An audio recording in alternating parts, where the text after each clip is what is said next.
My name is Justin Heinle, and me and my dad and my brother farm together. We run under Heinle Farms, and we're in Western North Dakota.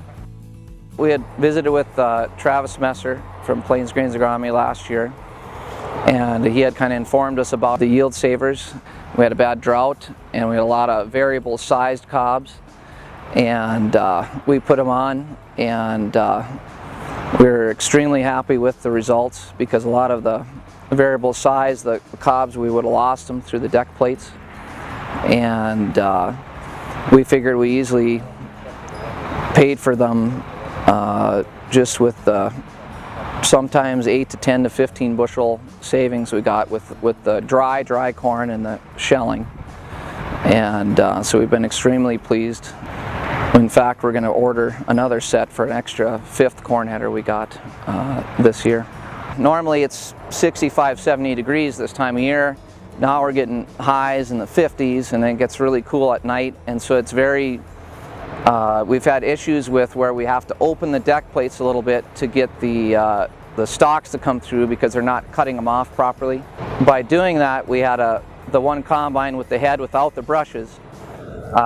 In order to keep cutting, he opened his plates just a little too far. Well, then that combine, we pulled it up on field view for that day, and luckily we caught him. And the other guys, we didn't have any problem, because we could open the deck plates, and then the brushes were able to keep the cobs on top, and we were able to just keep going. So that's what pushed me over the edge to call Travis again a few days ago to order a whole new kit for that head, because we saw that, I mean, if we wouldn't have caught that, that'd have been a massive loss there.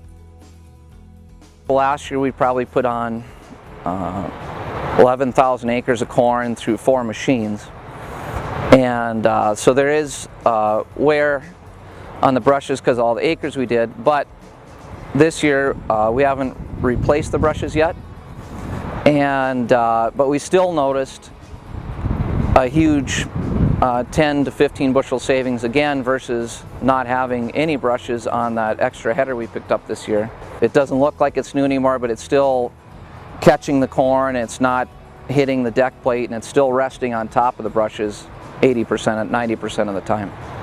Yeah, for our farm, the 360 yield saver to me is an essential tool, and we won't combine corn without them. It's very, in my opinion, the most valuable accessory we have on our combines, because you can have a 10 to 15 to 20 bushel savings depending on how dry the corn gets and the drought conditions, and that can be your whole profit margin.